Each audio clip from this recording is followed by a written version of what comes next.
Karoline Leavitt had always believed that life's most pivotal moments came with warning signs. A crack of thunder, a sudden chill, a whisper of intuition. But as she stepped onto the plane that day, there was nothing. No ominous feeling. No sense of foreboding. Just the hum of the engines and the faint smell of recycled air. Little did she know, this flight would change everything. By the time the wheels touched the ground again, she would be holding secrets that could topple governments, and her life would hang in the balance. All because of one man, one choice, one question. How far would you go to protect the truth? She settled into her first-class seat, grateful for the small luxury. As the youngest press secretary the White House had ever seen, Karoline was no stranger to stress. But today, she wasn't Karoline Leavitt, the rising political star.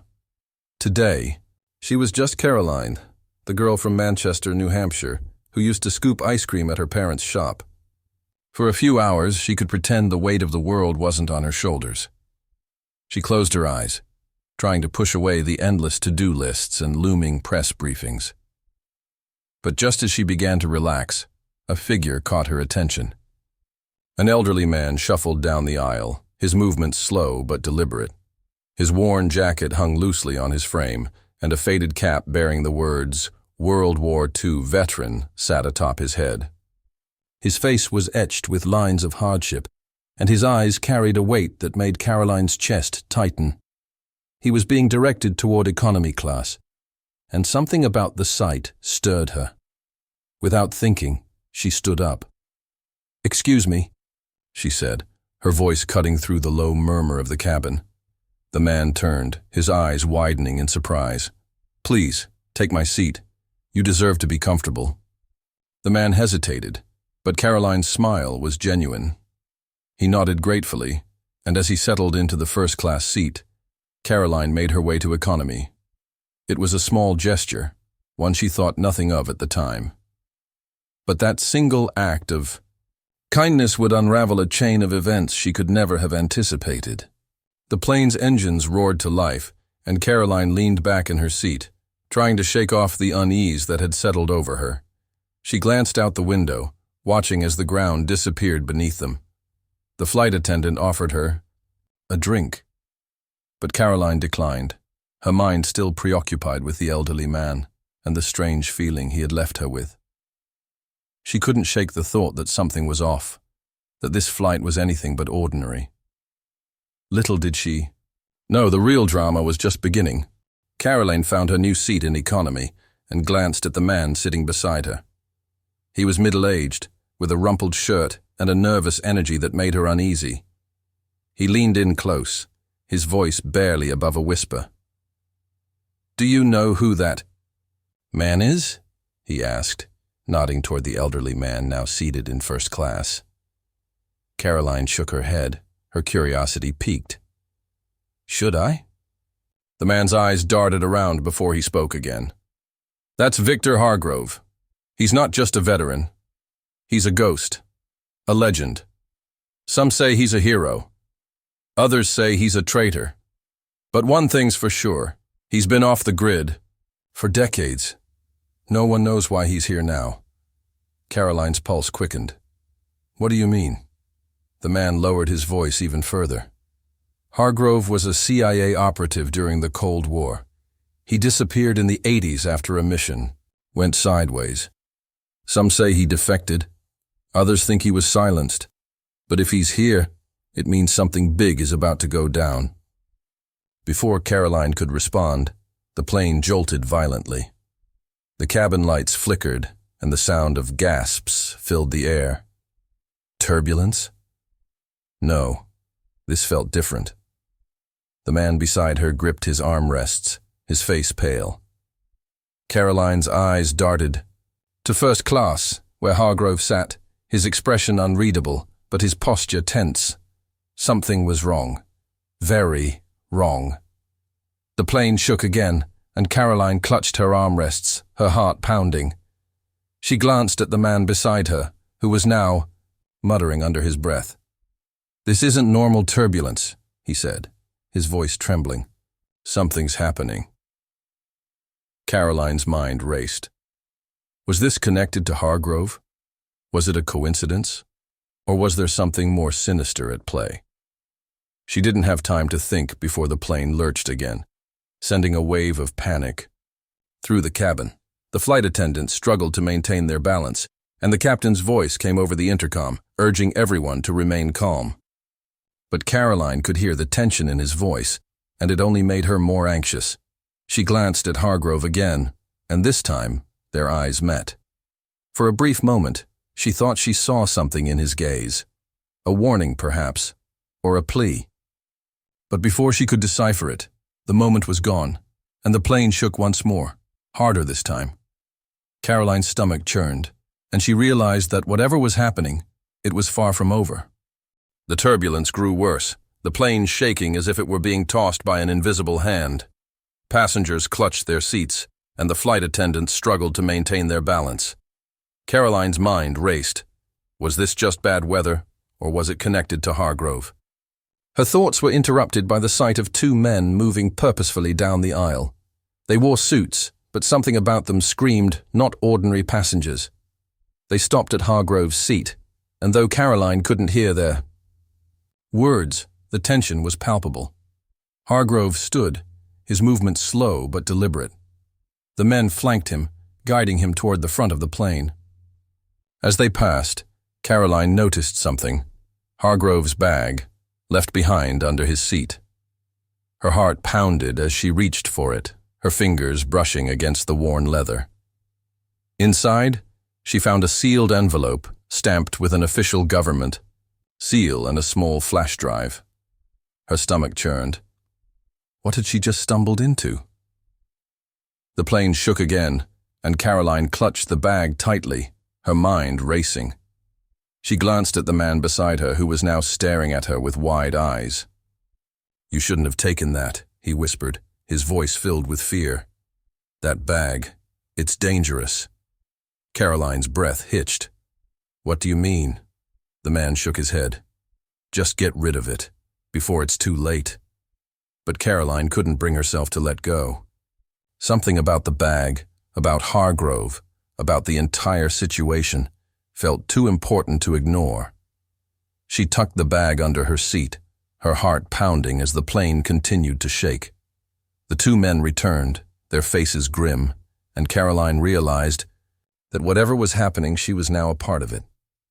The question was, how far would it go? The plane's intercom crackled to life. "Ladies and gentlemen, we are experiencing some unexpected turbulence. Please remain seated with your seatbelts fastened." The captain's voice was calm, but Karoline could hear the strain beneath it. She glanced at the bag in her hands, her mind racing. What was on that flash drive? Why had Hargrove left it behind? And why were those men so interested in him? The man beside her leaned in again. "Whatever you do, don't let them find that bag," he whispered. "If they do, you're as good as dead." Karoline's breath hitched. She had no idea who to trust or what to do. But one thing was clear: she was in way over her head. The plane shook again, and Karoline clutched the bag tighter, her mind racing. She thought about opening the envelope, about seeing what was inside, but something stopped her. What if it was something she couldn't unsee? What if it put her in even more danger? She glanced at the man beside her, who was now staring straight ahead, his face pale. "Who are they?" she asked, nodding toward the two men who had taken Hargrove. The man shook his head. "You don't want to know. Just stay out of their way." But Karoline knew it was too late for that. She had the bag, and whatever was inside it, she was now a part of this, whatever this was. The plane began to descend, and Karoline's stomach dropped. She didn't know what awaited her on the ground, but she had a feeling it wasn't going to be good. As the plane began its descent, the two men returned. This time, they weren't escorting Hargrove. They were looking for something, or someone. Their eyes locked on Karoline, and they approached with a purpose that made her blood run cold. "Miss Leavitt," one of them said, his tone polite but firm, "We need to have a word with you." Karoline's grip tightened on the bag. "About what?" "We believe you have something that belongs to us," the other man said, his voice low and threatening. Karoline's mind raced. Should she hand over the bag? Or was it her responsibility to protect whatever secrets it held? The weight of the decision pressed down on her, and she knew there was no turning back. She glanced at the man beside her, who was now staring at her with wide eyes. "Don't do it," he whispered. "You don't know what they'll do to you." But Karoline didn't have a choice. The two men were standing over her now, their expressions unreadable. She took a deep breath and made her decision. "I don't know what you're talking about," she said, her voice steady despite the fear coursing through her. The men exchanged a glance, and for a moment, Karoline thought they might leave her alone. But then, one of them reached down and grabbed the bag from under her seat. Karoline's heart sank as they walked away, the bag in their hands. She didn't know what was inside, but she had a feeling it was something that could change everything. And now, it was gone. When the plane landed, Karoline was escorted off by the two men. But as they led her through the airport, she made a split-second decision. Breaking free, she ducked into a crowded terminal and disappeared into the sea of people. She found a quiet corner and opened the envelope. Inside were documents detailing covert operations, blackmail, and corruption at the highest levels of government. The flash drive contained even more damning evidence. Karoline's hands trembled as she realized the magnitude of what she held. These weren't just secrets, they were weapons, and now they were in her hands. She thought about Hargrove, about the sacrifices he must have made, and about the people who had suffered because of the lies. She thought about her own future, about the life she had built, and about the danger she would face if she chose to act. But most of all, she thought about the question that had haunted her since the moment she stepped onto that plane. How far would you go to protect the truth? She didn't have an answer, but she knew one thing. She couldn't stay silent. Not anymore. Karoline sat in the dim light of a secluded cafe, the bag resting on the table in front of her. She had two choices: expose the truth and risk everything, or stay silent and let the world remain in the dark. She thought of Hargrove, of the sacrifices he must have made, and of the people who had suffered because of the lies. She thought of her own future, of the life she had built, and of the danger she would face if she chose to act. But most of all, she thought of the question that had haunted her since the moment she stepped onto that plane. How far would you go to protect the truth? She didn't have an answer, but she knew one thing. She couldn't stay silent. Not anymore. She opened her laptop and inserted the flash drive, her hands trembling as she began to upload the files. It was a risk, but it was one she had to take. The truth was too important to bury. As the files uploaded, Karoline felt a strange sense of calm wash over her. She didn't know what would happen next, but she knew she had made the right choice. The truth would come out no matter the cost. What would you do in Karoline's shoes?